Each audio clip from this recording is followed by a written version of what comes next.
Du train à Minobu, la petite ville de Minobu. Minobu. Et on s'en va à la montagne de Minobu. C'était magnifique tout le long du trajet. Là on voit que les maisons sont quand même vraiment belles derrière moi. Voilà. Donc on arrive, le bus part dans 2 minutes. Bon là vraiment pile à temps, pile à l'heure qu'il faut. On a d'arriver dans l'auberge, c'est un ryokan. Le premier le ryokan du voyage. Parce qu'hier on a fait un truc traditionnel mais c'était un hôtel un peu vieillot, c'était pas un ryokan, je pense. Donc là, voilà, arrivé à Minobu.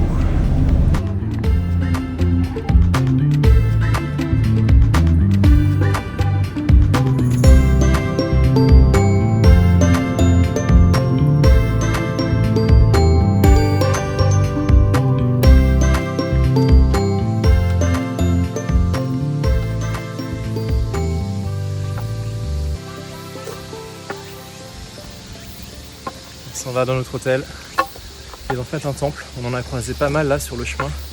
Ça a l'air d'être un haut lieu religieux dans lesquels les gens viennent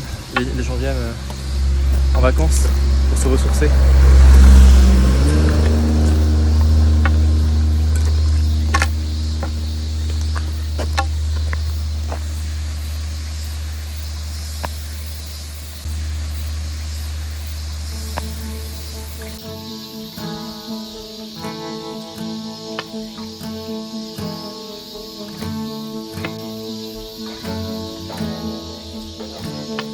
Nous voilà arrivés à Kakurinbo, l'entrée de notre hôtel, de notre ryokan ou du temple. Donc nous voilà dans notre chambre, dans l'hôtel, on vient d'arriver. Il est 17h29, on mange à 17h30 pour un repas japonais authentique. Donc elle nous a vite expliqué les choses. Voici notre chambre d'hôtel, incroyable. On va être bien.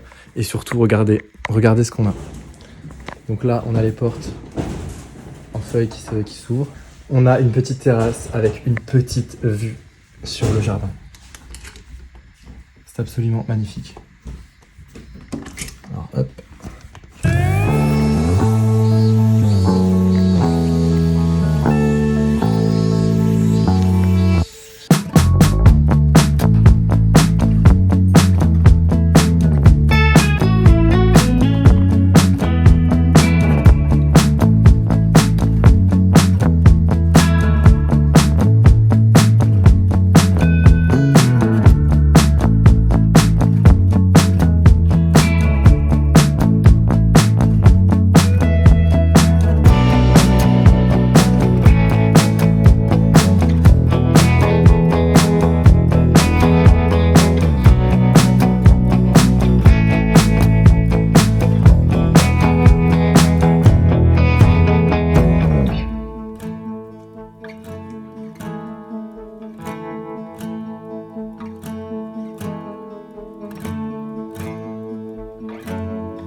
Ça y est, c'est le jour du départ à Minobu.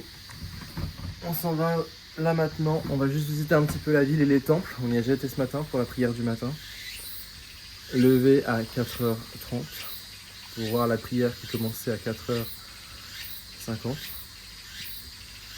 Les moines qui ont marché autour de tous les temples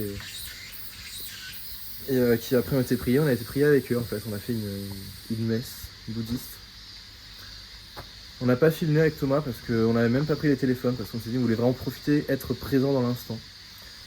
Donc ça restera dans nos cœurs. Mais là on y retourne pour visiter un petit peu et puis il y a les choses, tout était fermé à part les temples. On visite un petit peu les magasins, les choses comme ça. 2 jours. Et après on s'en va à direction Gifu.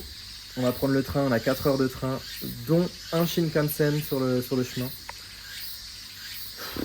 Ouais non vraiment c'est incroyable. Minobu, je recommande à tous ceux qui veulent expérimenter un Japon authentique. Là on est dans une super auberge, les gens étaient super sympas. On sort d'un atelier de calligraphie. Donc on a notre petit parchemin avec notre calligraphie. On leur a demandé des services et tout pour réserver à notre place des activités dans le futur parce qu'on n'a pas de numéro japonais. Ils s'occupent de tout, pas de soucis. On appelle, on fait l'intermédiaire entre eux et nous. Incroyable. On voyage léger, seulement le sac de trek et le bâton. On fait livrer ça direct à l'hôtel, à Osaka. Donc là pendant 3 jours, on a tout ce qu'il faut dans le sac de trek. Tout le reste c'est dans la valise qui a été livrée. On a 4 bagages. 4 bagages en plus. On a payé une 30aine d'euros pour les faire livrer. Vraiment pas cher. C'est tellement pratique ce truc, ça s'appelle Takyubin pour ceux qui connaissent pas. Quand vous allez au Japon, c'est vraiment un truc à avoir. Non vraiment Minobu, c'est ce que je disais Thomas. Minobu, incroyable. Une perle rare. Le petit temple le matin à 5h30 là, ouais. À ne pas rater. Le petit temple, le repas, les activités à faire ici dans l'auberge. La mamie qui nous fait la calligraphie là. Oui, on sort de la calligraphie. Incroyable. Je te jure, ma belle. Allez, l'aventure continue.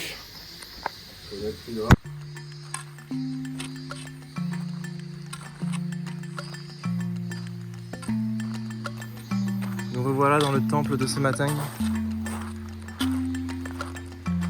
Temple bouddhiste. C'est là-bas, dans celui du fond, qu'on a été prié.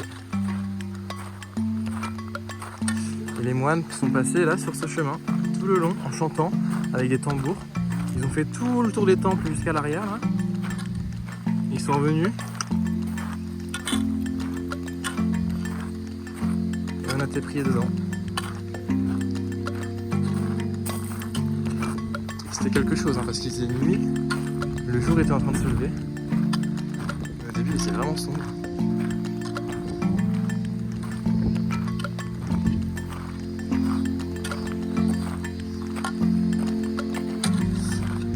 Nous sommes à Zuonji. Temple Zuonji. Ici. Ils ont sonné la cloche également. La Ogane. 5 heures pétante.